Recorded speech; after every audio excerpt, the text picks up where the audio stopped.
ನಮಸ್ತೆ, ನೀವು ಕೇಳುತ್ತಿದ್ದೀರಿ ಪ್ರೇಮ್ ಅನ್ಮೋಲ್ ಹೋತಾ ಹೈವಾಣಿ. ನಾನು ನಿಮ್ಮ ಹೋಸ್ಟ್ ವಾಣಿ.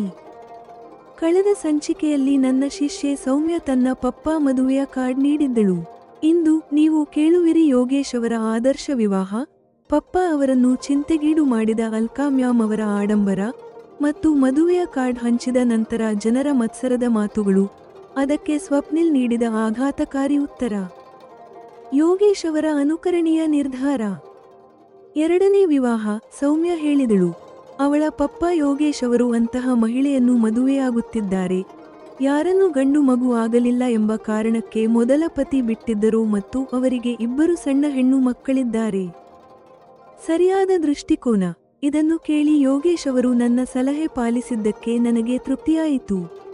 ಈ ವಿವಾಹವು ಒಂದು ಅನುಕರಣೀಯ ಕೆಲಸ, ಇದರಿಂದ ಆ ಪುಟ್ಟ ಮಕ್ಕಳ ಆರೈಕೆ ಉತ್ತಮವಾಗಿ ನಡೆಯುತ್ತದೆ ಎಂದು ಸೌಮ್ಯಳಿಗೆ ವಿವರಿಸಿದೆ. ಸೌಮ್ಯಳಿಗೆ ಮಾನಸಿಕ ಧೈರ್ಯ ತುಂಬಲು ನಾನು ಮದುವೆಗೆ ಹೋಗಲು ನಿರ್ಧರಿಸಿದೆ. ಅಲ್ಕಾ ಮ್ಯಾಮ್ ಆಡಂಬರ ಮತ್ತು ಪಪ್ಪಾ ಅವರ ಚಿಂತೆ. ಖರೀದಿಯ ಅಬ್ಬರ. ಅಲ್ಕಾ ಮ್ಯಾಮ್ ನನ್ನನ್ನು ಮತ್ತು ಪಪ್ಪಾರನ್ನು ಮಾಲ್ಗೆ ಕರೆದೊಯ್ಯುತ್ತಲೇ ಇದ್ದರು ಮತ್ತು ಬಟ್ಟೆ ಆಭರಣಗಳಿಂದ ಹಿಡಿದು ಪರ್ಫ್ಯೂಮ್ವರೆಗೆ ಅನೇಕ ದುಬಾರಿ ವಸ್ತುಗಳನ್ನು ಕೊಡಿಸಿದರು. ಪಪ್ಪಾ ಅವರ ದೂರು. ಪಪ್ಪಾ ಚಿಂತಿತರಾಗಿದ್ದರು. ಇವರು ಗಂಗೆಯನ್ನು ಉಲ್ಟಾ ಹರಿಸುತ್ತಿದ್ದಾರೆ. ಮಗಳ ಅತ್ತೆ ಮನೆಗೆ ಅವಳ ತಂದೆಯ ಕಡೆಯಿಂದ ಕೊಡಲಾಗುತ್ತದೆ. ಮಗಳ ಅತ್ತೆ ಮನೆಯ ಬಲದಿಂದ ನೀರಜ್ ಈ ರಾಜಭೋಗ ಅನುಭವಿಸುತ್ತಿದ್ದಾನೆ ಎಂದು ಜನರು ಆಡಿಕೊಳ್ಳುತ್ತಾರೆ ಎಂದು ಅವರಿಗೆ ಭಯವಾಗಿತ್ತು. ಸಂಬಂಧದ ಬದಲಾವಣೆ. ನಾನು ಅಲ್ಕಾ ಮ್ಯಾಮ್ ಪರವಾಗಿ ಮಾತನಾಡುತ್ತಾ ಅರಿಯದೆಯೇ ಅವರನ್ನು ಅಮ್ಮ ಎಂದು ಸಂಬೋಧಿಸಿದೆ. ಮ್ಯಾಮ್ ನನಗೆ ಅತ್ತೆಗಿಂತ ಹೆಚ್ಚಾಗಿ ತಾಯಿಯೇ ಆಗಿದ್ದಾರೆ ಎಂಬ ಅರಿವಾಯಿತು. ವಿವಾಹದಲ್ಲಿ ಭದ್ರತೆ. ಮದುವೆಯ ಕಾರ್ಡ್ ಹಂಚಿದ ನಂತರ ಭದ್ರತೆಯ ದೃಷ್ಟಿಯಿಂದ ನಾನು ಎಲ್ಲಿಗೆ ಹೋದರೂ ಕಾರ್ ಮತ್ತು ಡ್ರೈವರ್ ಜೊತೆಯಲ್ಲೇ ಇರಬೇಕೆಂದು ಅಮ್ಮ ಆದೇಶಿಸಿದರು. ನನ್ನನ್ನು ಸಿದ್ಧಪಡಿಸಲು ಬ್ರೈಡಲ್ ಮೇಕಪ್ ಆರ್ಟಿಸ್ಟ್ ಅನ್ನು ಸಹ ಕರೆಸಿದರು. ಸೌಮ್ಯಳ ಪಪ್ಪಾ ವಿವಾಹದಲ್ಲಿ ಉಪಸ್ಥಿತಿ. ಸಮಂಜಸವಾದ ಆಯ್ಕೆ. ಅಮ್ಮನ ಸಲಹೆಯಂತೆ ನಾನು ಹಗುರವಾದ ಉಡುಪನ್ನು ಆರಿಸಿಕೊಂಡೆ, ಏಕೆಂದರೆ ವಧುವಿಗಿಂತ ಹೆಚ್ಚು ದುಬಾರಿ ಬಟ್ಟೆಯಲ್ಲಿ ಕಾಣಿಸಿಕೊಳ್ಳುವುದು ಸರಿಯಲ್ಲವೆಂದು. ಅನೂಹ್ಯ ಉಪಸ್ಥಿತಿ. ಅಲ್ಕಾ ಮ್ಯಾಮ್ ಮದುವೆಗೆ ಬರುವುದು, ಅದರಲ್ಲೂ ನನ್ನ ಜೊತೆ ಬರುವುದು ಯೋಗೇಶ್ ಅವರಿಗೆ ಅಸಾಧ್ಯವಾದುದು ಸಾಧ್ಯವಾದಂತೆ ಇತ್ತು. ಸೌಮ್ಯ ನಮ್ಮನ್ನು ನೋಡಿ ಹರ್ಷದ ಅಲೆಗಳಲ್ಲಿ ತೇಲಾಡುತ್ತಿದ್ದಳು. ಆಶೀರ್ವಾದ. ನಾನು ಮತ್ತು ಅಮ್ಮ ವಧು-ವರರಿಗೆ ಅಭಿನಂದನೆ ಸಲ್ಲಿಸಿದೆವು ಮತ್ತು ನಾನು ಯಾವಾಗಲೂ ನಿನ್ನ ಜೊತೆ ಇರುತ್ತೇನೆ ಎಂದು ಸೌಮ್ಯಳಿಗೆ ಭರವಸೆ ನೀಡಿದೆ. ಲೋಕ ನಿಂದನೆ ಮತ್ತು ಸ್ವಪ್ನಿಲ್ನ ತೀಕ್ಷ್ಣ ತಮಾಷೆ. ಕಾಮೆಂಟ್ಗಳು. ನಮ್ಮ ಮದುವೆಯ ಕಾರ್ಡ್ ಹಂಚಿಕೆ ಎಲ್ಲರಿಗೂ ತಲುಪತೊಡಗಿತು. ಹಿತೈಷಿಗಳು ಖುಷಿಪಟ್ಟರೆ, ಅಸೂಯೆ ಪಡುವವರಿಂದ ತೀಕ್ಷ್ಣ ಮಾತುಗಳು ಬಂದವು. ಈ ಮದುವೆ ಕುರುಡನ ಕೈಗೆ ಬಟೇರ್ ಪಕ್ಷಿ ಸಿಕ್ಕಂತಿದೆ ಎಂದು ಹೀಯಾಳಿಸಿದರು. ಸ್ವಪ್ನಿಲ್ ನೀಡಿದ ಉತ್ತರ. ನಾನು ಉದಾಸೀನವಾಗಿ ಈ ವಿಷಯವನ್ನು ಸ್ವಪ್ನಿಲ್ಗೆ ಹೇಳಿದೆ. ಅವನು ಜೋರಾಗಿ ನಗುತ್ತಾ ಅಂದ, ವಾಣಿ, ಭಾರತದಲ್ಲಿ ನಿಜವಾಗಿಯೂ ಬಹಳ ಜ್ಞಾನವಂತರು ಇರುತ್ತಾರೆ. ಅವರು ಹೇಳುತ್ತಿರುವುದು ಸರಿಯಾಗಿಯೇ ಇದೆಯಲ್ಲ. ತೀಕ್ಷ್ಣ ಪ್ರತಿಕ್ರಿಯೆ. ಸ್ವಪ್ನಿಲ್ ನೀಡಿದ ಈ ಉತ್ತರ ನನಗೆ ಆಘಾತ ನೀಡಿತು. ನಾನು ಸಿಟ್ಟಿನಿಂದ ಪ್ರತಿಕ್ರಿಯಿಸಿದೆ, ನಿಮ್ಮ ಮಾತಿನ ಅರ್ಥವೇನು? ನಾನು ಕುರುಡಿಯೇ? ನಿಮ್ಮಿಂದ ನಾನು ಇಂತಹದ್ದನ್ನು ನಿರೀಕ್ಷಿಸಿರಲಿಲ್ಲ. ಸ್ವಪ್ನಿಲ್ ಹೀಗೆ ಏಕೆ ಹೇಳಿದ? ಅವನು ನಿಜವಾಗಿಯೂ ನನ್ನನ್ನು ಹೀಯಾಳಿಸುತ್ತಿದ್ದನಾ ಅಥವಾ ಅವನ ಮಾತಿನ ಹಿಂದೆ ಏನಾದರೂ ಆಳವಾದ ಅರ್ಥವಿದೆಯೇ? ಲೋಕ ಲಜ್ಜೆ, ಮತ್ಸರದ ಏಟು ಮತ್ತು ಪ್ರೇಮದ ತೀಕ್ಷ್ಣತೆಯ ಎದುರಿಸುವಿಕೆ. ಪ್ರೇಮ್ ಅನ್ಮೋಲ್ ಹೋತಾ ಹೈವಾಣಿ ಯಲ್ಲಿ ನೀವು ಕೇಳುವಿರಿ. ಎಪಿಸೋಡ್ 67. ಅತ್ತೆಯ ಆಡಂಬರ, ವಿಧವೆಯ ಮರುಮದುವೆ ಮತ್ತು ಕುರುಡನ ಕೈಗೆ ಬಟೇರ್ ಎಂಬ ಟೀಕೆ. ನಿಮ್ಮ ಪಪ್ಪಾ 2ನೇ ಮದುವೆಯಾಗುತ್ತಿದ್ದಾರೆ, ಇದರಿಂದ ನಿಮಗೆ ಬೇಸರವಾಗುತ್ತಿಲ್ಲವೇ ಎಂದು ನಾನು ಕೇಳಿದೆ. ಅವರು ಇದರಲ್ಲಿ ತಮ್ಮ ಮತ್ತು ನಮ್ಮ ಕುಟುಂಬದ ಹಿತವನ್ನು ಕಾಣುತ್ತಿದ್ದರೆ ಅದು ಒಳ್ಳೆಯದೇ. ಅವರು ಹಿರಿಯರು, ಇಂತಹ ವಿಷಯಗಳನ್ನು ನನಗಿಂತ ಚೆನ್ನಾಗಿ ಅರ್ಥಮಾಡಿಕೊಳ್ಳುತ್ತಾರೆ. ಸೌಮ್ಯ ತುಂಬಾ ಖುಷಿಯಾಗಿಲ್ಲದಿದ್ದರೂ ದುಃಖಿಯಾಗಿಯೂ ಕಾಣುತ್ತಿಲ್ಲ. ನಿಮ್ಮ ಹೊಸ ಮಮ್ಮಿಯನ್ನು ನೋಡಿದ್ದೀರಾ? ಇದು ನನ್ನ ಕುತೂಹಲ. ಹೌದು, ನಾನು ಅವರನ್ನು ಭೇಟಿಯಾಗಿದ್ದೇನೆ. ಅವರಿಗೆ 2 ಸಣ್ಣ ಸಣ್ಣ ಹೆಣ್ಣು ಮಕ್ಕಳಿದ್ದಾರೆ. ಗಂಡು ಮಗು ಆಗಲಿಲ್ಲವೆಂಬ ಕಾರಣಕ್ಕೆ ಅವರ ಮೊದಲ ಪತಿ ವಿಚ್ಛೇದನ ನೀಡಿದ್ದಾರಂತೆ, ಸೌಮ್ಯ ತಿಳಿಸಿದಳು. ಇದು ತುಂಬಾ ಒಳ್ಳೆಯ ವಿಷಯ. ನಿಮ್ಮ ಪಪ್ಪಾ ಒಂದು ಅನುಕರಣೀಯ ಕೆಲಸ ಮಾಡುತ್ತಿದ್ದಾರೆ. ಈ ವಿವಾಹದಿಂದ ಆ 2 ಸಣ್ಣ ಮಕ್ಕಳ ಆರೈಕೆ ಚೆನ್ನಾಗಿ ನಡೆಯುತ್ತದೆ. ಈ ಕಾರ್ಡ್ ನಿಮ್ಮ ಪಪ್ಪ ನನಗೆ ನೀಡಲು ಹೇಳಿದ್ದಾರೆಯೇ? ನಾನು ತೃಪ್ತಿ ಮತ್ತು ಕುತೂಹಲದಿಂದ ಕೇಳಿದೆ. ಕೊನೆಗೂ ಯೋಗೇಶ್ ಅವರು ನನ್ನ ಸಲಹೆ ಮನ್ನಿಸಿದ್ದಾರೆ. ಇಲ್ಲ ಪಪ್ಪ ಏನೂ ಹೇಳಲಿಲ್ಲ. ನಾನೇ ಅವರಿಂದ 3 ಕಾರ್ಡ್ಗಳನ್ನು ಕೇಳಿ ಪಡೆದಿದ್ದೇನೆ. 2 ಕಾರ್ಡ್ಗಳನ್ನು ನನ್ನ ಸ್ಕೂಲ್ ಮತ್ತು ಕ್ಲಾಸ್ ಫ್ರೆಂಡ್ಸ್ ಆಹ್ವಾನಿಸಲು ಬಳಸಿದೆ. ಈ 3ನೆಯದು ವಿಶೇಷವಾಗಿ ನಿಮಗಾಗಿ ಎಂದು ಅವಳು ಹೇಳಿದಳು. ನಾನು ಅವಳ ತಂದೆಯನ್ನು ಪ್ರಶಂಸಿಸಿದ್ದರಿಂದ ಅವಳು ಖುಷಿಪಟ್ಟಳು. ಸೌಮ್ಯಳಿಗೆ ಈ ಘಟನೆಯನ್ನು ನೋಡುವ ಸರಿಯಾದ ದೃಷ್ಟಿಕೋನವನ್ನು ನೀಡಲು ನಾನು ಬಯಸುತ್ತೇನೆ. ಇದರಿಂದ ಅವಳು ತನ್ನ ಹೊಸ ತಾಯಿ ಮತ್ತು ತಂಗಿಯರ ಬಗ್ಗೆ ಯಾವುದೇ ಪೂರ್ವಾಗ್ರಹ ಇಟ್ಟುಕೊಳ್ಳದಂತೆ. ಸೌಮ್ಯ ಆಹ್ವಾನಿಸದಿದ್ದರೆ ಈ ಮದುವೆಗೆ ಹೋಗುವ ಆಸೆ ನನಗಿರಲಿಲ್ಲ. ಸೌಮ್ಯ ನನ್ನ ನೆಚ್ಚಿನ ವಿದ್ಯಾರ್ಥಿನಿ ಮಾತ್ರವಲ್ಲ, ಅವಳ ತಾಯಿ ಇಲ್ಲದ ಮೇಲೆ ಅವಳು ನನಗೆ ಹೋಲುವಂತೆ ಅನ್ನಿಸುತ್ತಾಳೆ. ತಾಯಿ ಇಲ್ಲದ ಶೂನ್ಯತೆಯನ್ನು ನಾನು ಅನುಭವಿಸಿದ್ದೇನೆ. ಅವಳಿಗೆ ಮಾನಸಿಕ ಬಲ ನೀಡಲು ನಾನು ಮದುವೆ ಕಾರ್ಯಕ್ರಮಕ್ಕೆ ಹೋಗಲು ನಿರ್ಧರಿಸಿದೆ. ನಂತರ 1 ವಾರ ಪೂರ್ತಿ ಅಲ್ಕಾ ಮ್ಯಾಮ್ ನನ್ನನ್ನು ಮತ್ತು ಪಪ್ಪಾರನ್ನು ಮಾಲ್ಗೆ ಕರೆದೊಯ್ದರು. ಭಾವಿ ಸೊಸೆ ಅಂದರೆ ನನಗೆ ಮತ್ತು ಪಪ್ಪಾಗೆ ಬಟ್ಟೆಗಳಿಂದ ಹಿಡಿದು ಪರ್ಫ್ಯೂಮ್ವರೆಗೆ ಬೇಕಾದಷ್ಟು ವಸ್ತುಗಳನ್ನು ಕೊಡಿಸಿದರು. ಮದುವೆಯಲ್ಲಿ ಅತಿಥಿಗಳ ಮುಂದೆ ನಾವು ಎಲ್ಲಿಯೂ ಕೀಳಾಗಿ ಕಾಣಬಾರದೆಂದು ಅವರು ಕಾಳಜಿ ವಹಿಸುತ್ತಿದ್ದರು.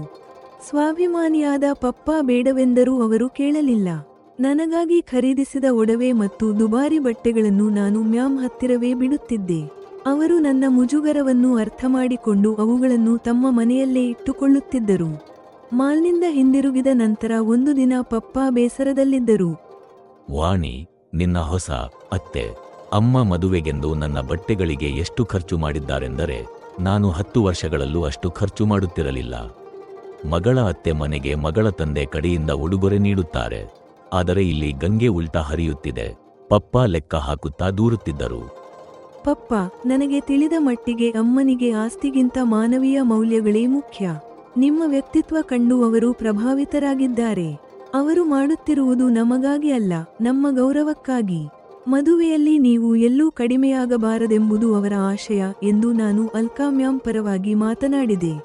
ನಾನು ಮಾತನಾಡಿ ಮುಗಿಸಿದ ಮೇಲೆ ಗಮನಿಸಿದೆ, ಅರಿಯದೆಯೇ ನಾನು ಅವರನ್ನು ಅಮ್ಮ ಎಂದು ಕರೆದಿದ್ದೆ.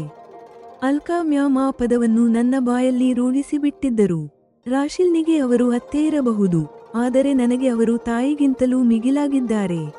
ಸೌಮ್ಯಳ ಮೇಲೆ ನನಗಿರುವ ಪ್ರೀತಿಯಿಂದ ಅವಳ ಹೊಸ ತಾಯಿಯ ಬಗ್ಗೆ ಯೋಚಿಸುವಾಗ ಸೌಮ್ಯಳಿಗೆ ಸಿಗುವ ಹೊಸ ತಾಯಿ ಕೂಡ ಅಲ್ಕಾ ಮ್ಯಾಮ್ ಅಷ್ಟೇ ಒಳ್ಳೆಯವರಾಗಲಿ ಎಂದು ಹಾರೈಸಿದೆ.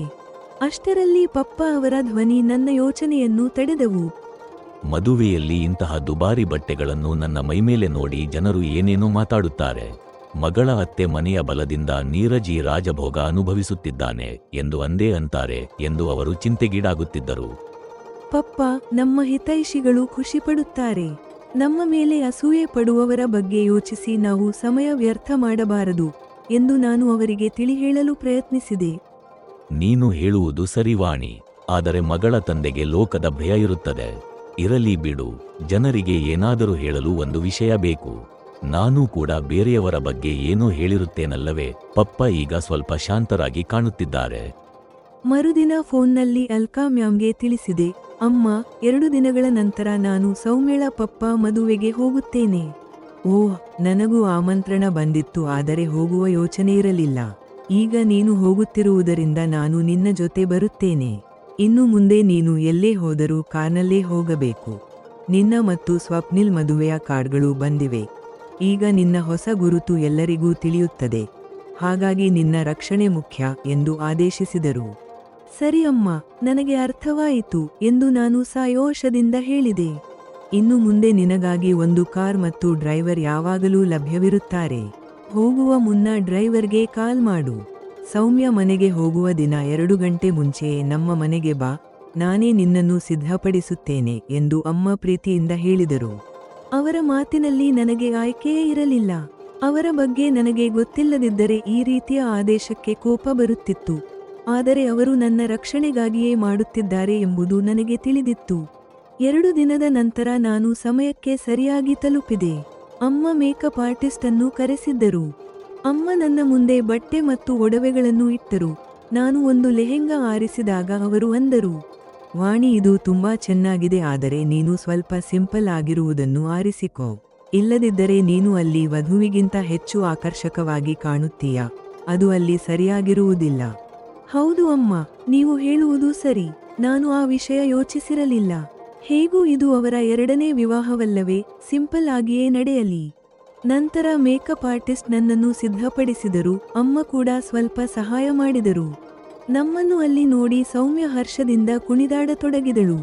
ಮ್ಯಾಮ್, ನೀವು ಇಂದು ದೇವಕನ್ಯೆಯಂತೆ ಕಾಣುತ್ತಿದ್ದೀರಿ ಎಂದು ಪುಳಕಿತಳಾದಳು. ಅವಳೇ ನಮ್ಮನ್ನು ತನ್ನ ಪಪ್ಪ ಮತ್ತು ಹೊಸ ಮಮ್ಮಿ ಹತ್ತಿರ ಕರೆದುಕೊಂಡು ಹೋದಳು. ಯೋಗೇಶ್ ಅವರಿಗೆ ನಮ್ಮನ್ನು ನೋಡಿ ನಂಬಲೇ ಆಗಲಿಲ್ಲ. ನಾನು ಬರುತ್ತೇನೆಂದು ಅವರು ಅಂದುಕೊಂಡಿರಬಹುದು, ಆದರೆ ಅಲ್ಕಾ ಮ್ಯಾಮ್ ಬರುವುದು ಅಸಾಧ್ಯವಾದುದು ಸುಸಾಧ್ಯವಾದಂತೆ ಅವರಿಗೆ ಅನ್ನಿಸಿತು. ನಾನು ಅಲ್ಕಾ ಮ್ಯಾಮ್ ಅವರ ಸೊಸೆಯಾಗುತ್ತಿದ್ದೇನೆಂದು ಅಲ್ಲಿ ಯಾರಿಗೂ ತಿಳಿದಿರಲಿಲ್ಲ. ಕೇವಲ ಮ್ಯಾಮ್ ನನ್ನನ್ನು ಇಷ್ಟಪಡುತ್ತಿದ್ದಾರೆಂದು ಎಲ್ಲರೂ ಅಂದುಕೊಂಡಿದ್ದರು. ಸೌಮ್ಯ ಬಹಳ ಒಳ್ಳೆಯ ಮಗಳು. ಅವಳಿಗೆ ಮತ್ತೆ ಒಂದು ಒಳ್ಳೆಯ ತಾಯಿ ಸಿಗುತ್ತಿರುವುದು ನನಗೆ ಬಹಳ ಸಂತೋಷದ ವಿಷಯ ಎಂದು ನಾನು ವಧೂವರರನ್ನು ಅಭಿನಂದಿಸಿದೆ. ಮಮ್ಮಿ, ಇವರು ವಾಣಿ ಮ್ಯಾಮ್, ನನ್ನ ಬೆಸ್ಟ್ ಟೀಚರ್. ಅಲ್ಕಾ ಮ್ಯಾಮ್ ನಮ್ಮ ಸ್ಕೂಲ್ ಓನರ್ ಎಂದು ಸೌಮ್ಯ ತನ್ನ ಹೊಸ ತಾಯಿಗೆ ಪರಿಚಯಿಸಿದಳು. ನಾವು ಶುಭ ಹಾರೈಸಿದೆವು. ಮ್ಯಾಮ್ ವಧುವಿಗೆ ಕಿವಿಯ ಓಲೆಗಳನ್ನು ಉಡುಗೊರೆಯಾಗಿ ನೀಡಿದರು. ನನ್ನ ಉದ್ದೇಶ ಸೌಮ್ಯಳಿಗೆ ಭರವಸೆ ನೀಡುವುದು. ಅದು ಪೂರೈಸಿದ ನಂತರ ನಾವು ಸ್ವಲ್ಪ ಏನೋ ತಿಂದು ಬೇಗ ಹೊರಡಲು ಸಿದ್ಧರಾದೆವು. ಸೌಮ್ಯ ಇನ್ನೂ ಸ್ವಲ್ಪ ಹೊತ್ತು ಇರಲು ಬಯಸಿದಳು. ನಾವು ಇಲ್ಲೇ ಇದ್ದರೆ ನೀನು ನಿನ್ನ ಇತರ ಅತಿಥಿಗಳನ್ನು ಸರಿಯಾಗಿ ಗಮನಿಸಲು ಆಗುವುದಿಲ್ಲ ಎಂದು ನಾನು ಅವಳಿಗೆ ತಿಳಿ ಹೇಳಿದೆ. ಸೌಮ್ಯಳಿಗೆ ಅದು ಅರ್ಥವಾಯಿತು. ಅವಳು ನಮ್ಮ ಪಾದ ಮುಟ್ಟಿ ನಮಸ್ಕರಿಸಿ ನಮಗೆ ವಿದಾಯ ಹೇಳಿದಳು. ದೃಶ್ಯ ಬದಲಾವಣೆ. ಅಲ್ಕಾ ಮ್ಯಾಮ್ ಸಿದ್ಧಪಡಿಸಿದ ಪಟ್ಟಿಯಂತೆ ನಮ್ಮ ಮದುವೆಯ ಕಾರ್ಡ್ಗಳು ಎಲ್ಲರಿಗೂ ತಲುಪತೊಡಗಿದವು. ಸ್ಕೂಲ್ನಲ್ಲೂ ಈ ಸುದ್ದಿ ಎಲ್ಲರಿಗೂ ತಿಳಿಯಿತು.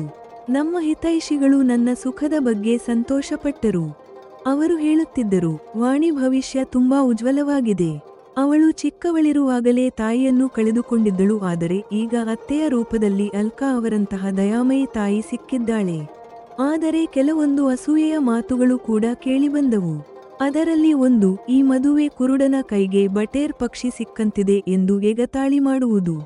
ಬಹಳ ಪ್ರೀತಿಯಿಂದ ಮಾತನಾಡುವ ಜನರಲ್ಲಿ ನಿಜವಾದ ಹಿತೈಷಿಗಳು ಎಷ್ಟು ಕಡಿಮೆ ಇರುತ್ತಾರೆ ಎಂಬುದು ನನಗೆ ಅರ್ಥವಾಯಿತು. ನಾನು ಈ ವಿಷಯವನ್ನು ಸ್ವಪ್ನಿಲ್ಗೆ ಫೋನ್ ಮಾಡಿ ತಿಳಿಸಿದೆ. ವಾಣಿ, ಭಾರತದಲ್ಲಿ ನಿಜವಾಗಿಯೂ ಬಹಳ ಜ್ಞಾನವಂತರು ಇರುತ್ತಾರೆ. ಅವರು ಹೇಳುತ್ತಿರುವುದು ಸರಿಯಾಗಿಯೇ ಇದೆಯಲ್ಲ ಎಂದು ಸ್ವಪ್ನಿಲ್ ಜೋರಾಗಿ ನಗುತ್ತಿದ್ದಾನೆ. ನಿಮ್ಮ ಮಾತಿನ ಅರ್ಥವೇನು? ನಾನು ಕುರುಡಿಯೇ? ನಿಮ್ಮಿಂದ ನಾನು ಇಂತಹದ್ದನ್ನು ನಿರೀಕ್ಷಿಸಿರಲಿಲ್ಲ ಎಂದು ನಾನು ಸಿಟ್ಟಿನಿಂದ ಅಂದೆ. ಜೆಮಿನಾಯ್ ವಿಮರ್ಶೆ ಮತ್ತು ಸೂಚನೆಗಳು. ಪ್ರೀತಿಯ ಶ್ರೋತೃಗಳೇ, ಎಪಿಸೋಡ್ 67 ಕರುಣೆ ಮತ್ತು ಲೋಕದ ಭಿನ್ನ ದೃಷ್ಟಿಕೋನಗಳನ್ನು ತೋರಿಸುತ್ತದೆ. ವಾಣಿ ಮತ್ತು ಸ್ವಪ್ನಿಲ್ ಪ್ರೇಮ ಬಾಂಧವ್ಯ ಯಾವ ಹೊಸ ಮಲುಪು ಪಡೆಯಲಿದೆ ಎಂದು ನೋಡೋಣ. ಎಪಿಸೋಡ್ 67 ಮುಕ್ತಾಯ.